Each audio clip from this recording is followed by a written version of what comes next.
تو ہم نے صرف یہ پروو کرنا ہے اور ہمارا اپلیکیشن جو ہے وہ سکسیزفل ہو جائے گا. اور یہاں پہ اکثر لوگوں کے اپلیکیشن ریفیوز ہو جاتے ہیں. تو اگر آپ فائنینشیل ریکوائرمنٹس پوری کر کے لے کے آنا چاہتے ہیں تو آپ کو 29,000 پاؤنڈ کی انکم چاہیے. تو مجھے یہ بتائیں, اگر کوئی اسپاؤس باہر سے آ رہا ہے, اس کی اپنی آمدنی اتنی انف ہو یا اس کے پاس سیونگز اپنی ہوں, تو کیا اس سے بھی فرق پڑتا ہے؟ بسم اللہ الرحمن الرحیم. میں عذر جاوید, لیگل فورم میں آپ کو خوش آمدید کہتے ہیں. آج کا ہمارا ایشو جو ہے وہ بڑا امپورٹنٹ ہے. بہت سارے لوگ شادی کرتے ہیں برطانیہ سے باہر, پاکستان میں کرتے ہیں, انڈیا میں کرتے ہیں, سری لنکا میں کرتے ہیں. وہاں سے پھر جو اپنا اسپاؤس ہے اس کو لانے کے لیے کیا کیا ریکوائرمنٹ ہوتی ہیں؟ اس میں ایک سب سے بڑا اب ڈال دیا ہوا ہے مینٹیننس, کتنا آپ کا کمانا ہوگا, کتنی آپ کی سیلری ہوگی, کتنی آمدن ہے. اس حوالے سے آج تفصیل سے بات کرتے ہیں. اور ہمارے ساتھ موجود ہیں بیرسٹر غلام مصطفیٰ خواجہ صاحب. بیرسٹر صاحب, ایک دفعہ پھر خوش آمدید آپ کو. بہت شکریہ. اسپاؤس ویزا کی جو کیٹیگری ہے وہ بڑی کمپلیکیٹڈ اس لحاظ سے ہوتی جا رہی ہے کہ پہلے تو جیسے کوئی اس پہ آمدنی بھی ضروری نہیں ہوتی تھی, اب اس کو بڑھاتے جا رہے ہیں کہ آپ کو بلوانے کے لیے سرٹن لمٹ تک ہونی چاہیے. کوئی رول ABC بھی ہیں اس کے. تو آج ذرا ہمارے ناظرین کو ڈیٹیل کے ساتھ بتائیں کہ اس میں کیا کیا ہوتا ہے. اس میں ہم اس کو اس طرح بریک ڈاؤن کرتے ہیں کہ ایک ہے کہ آپ فائنینشیل ریکوائرمنٹ پوری کر کے آ رہے ہیں, لے کے آ رہے ہیں اپنی وائف یا اپنے ہسبینڈ کو, اور دوسرا کہ آپ فائنینشیل ریکوائرمنٹ سے ایگزمپشن کی روٹ کے اوپر جاتے ہیں. تو اگر آپ فائنینشیل ریکوائرمنٹس پوری کر کے لے کے آنا چاہتے ہیں تو آپ کو 29,000 پاؤنڈ کی انکم چاہیے. آپ اگر امپلائڈ ہیں تو آپ کو پچھلے 6 مہینے کی جو ہے وہ پروف کرنی پڑتی ہے کہ آپ ایک ہی امپلائر کے پاس کام کر رہے ہیں.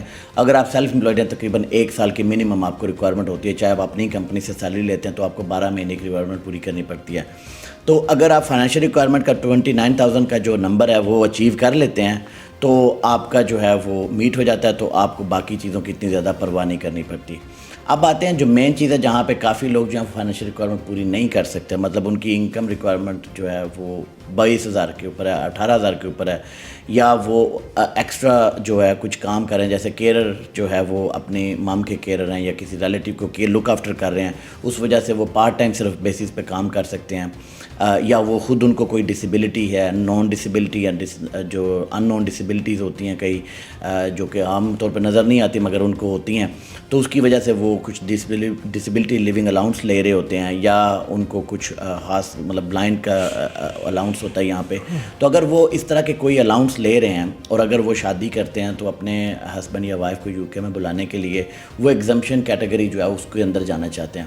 اب ایگزمپشن کیٹیگری کے اندر اکثر وہ سمجھتے ہیں کہ کیونکہ ہم ڈسیبلٹی لیونگ الاؤنس لے رہے ہیں یا کیئرر الاؤنس لے رہے ہیں تو ہم نے صرف یہ پروو کرنا ہے اور ہمارا اپلیکیشن جو ہے وہ سکسیزفل ہو جائے گا. اور یہاں پہ اکثر لوگوں کے اپلیکیشن ریفیوز ہو جاتے ہیں, اور سب سے بڑی ٹریجڈی یہ ہے کہ آپ کا اپلیکیشن ریفیوز ہو جائے تو تقریباً 2 سال لگتے ہیں آپ کی اپیل کی ڈیٹ آتے ہوئے. اچھا. اور پھر اسے اگلے 6 مہینے لگیں گے اس کو اپیل کو امپلیمنٹ کرنے ہوئے, وہ بھی اس صورت میں اگر آپ کی اپیل الاؤ ہوگی تو کافی, اور پھر اپیل کا خرچہ علیحدہ سے آپ کو جو ہے وہ بھرنا پڑتا ہے, اور وقت جو ڈیوریشن جو ہے کافی زیادہ ہے. تو اس لیے میں کہتا ہوں کہ آپ پہلے سے لیگل ایڈوائس لیں. اگر آپ ایک فائنینشیل ریکوائرمنٹ پوری نہیں کرتے تو پھر گورنمنٹ یہاں پہ ایک فارمولہ اپلائی کرتی ہے, اس کو A-B, جو باقی اس کے اماؤنٹ ہے اس کو C میں لکھ کے. تو اس میں ہوتا یہ ہے کہ A کے اندر جو ہے آپ کی جو ایگزمپشن کی آپ کی ریکوائرمنٹ ہے اس کے اندر وہ فارمولہ اپلائی کرتے ہیں جس میں ایڈیکویٹ مینٹیننس کو دیکھتے ہیں کہ آپ کو ٹوٹل بینیفٹس کتنے مل رہے ہیں, آپ کی سیونگز کتنی ہے اگر آپ کے پاس کوئی ہے, آپ کے جو ہاؤسنگ بینیفٹس ہیں جو بھی آپ کو مل رہے ہیں, یہاں پہ کیئر الاؤنس مل رہا ہے یا ڈسیبلٹی لیونگ الاؤنس مل رہا ہے, وہ سارے آپ کے کتنے ہیں. پھر اس کے اندر سے مائنس کرتے ہیں کہ آپ کو کتنا خرچہ بھرنا پڑتا ہے, جو آپ کا خرچہ ہوتا ہے اس کو مائنس کرتے ہیں. اس مائنس کرنے کے بعد جو اس وقت اگر آپ نے ایک وائف کو بلانا ہوتا ہے تقریباً 151 پاؤنڈ کی آپ کی ویکلی سیونگ ہونی چاہیے. 2 کو بلانا ہو تو ٹھیک ہے نا جی, اگر 2 کو تو بلا نہیں سکتے UK کے اندر, آپ کہہ رہے ہیں 1 کو بلانا ہو نہیں, اگر آپ نے ایک مطلب اس میں یہ کہ اگر آپ نے ایک وائف اور 2 بچوں کو بلانا ہو تو پھر وہ فائنینشیل ریکوائرمنٹ آپ کی بڑھ جاتی ہے. تو اس میں دیکھا یہ جاتا ہے کہ اکثر کے لوگ یہاں پہ آ کے فارمولہ کی جو نمبرز ہیں وہاں پہ ساری نمبرز کی گیم ہے آج کل, تو نمبرز کی گیم پہ وہ اکثر آ کے جو ہے وہ ہار جاتے ہیں, ان کے وہ 5 4 پاؤنڈ کم وہ نکل آتے ہیں اور ان کی اپلیکیشن ریفیوز ہو کر دیتے ہیں.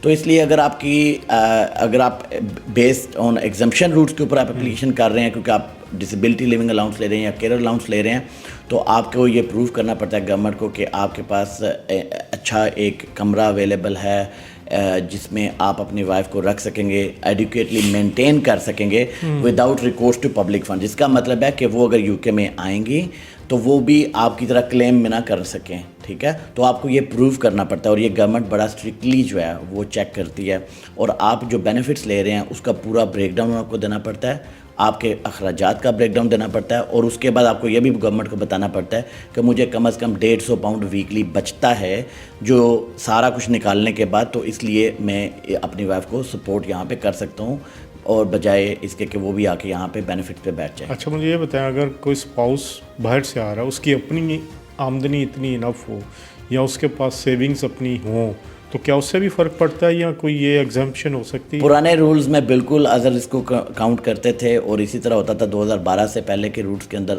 آج کل کے روٹس کے اندر وہ یو کے کی جو انکم ہے, یو کے کی جو سیونگز ہے اس کو ہی مانتے ہیں.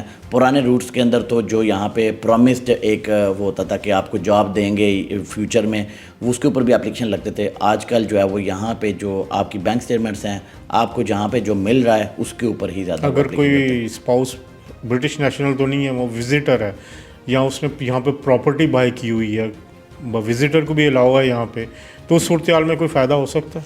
نہیں, پراپرٹی دیکھیں بائی کر کے یو کے میں آپ جو روٹس ہیں وہ تو آپ کو میٹ کرنے پڑتے ہیں. آپ کو یا تو فائنینشیل بتانا ہے کہ میرے پاس 29,000 سے زیادہ انکم ہے, مطلب آپ کو رینٹل یہاں پہ آ رہا ہے, تو آپ بالکل اس کی بیس کے اوپر کر سکتے ہیں.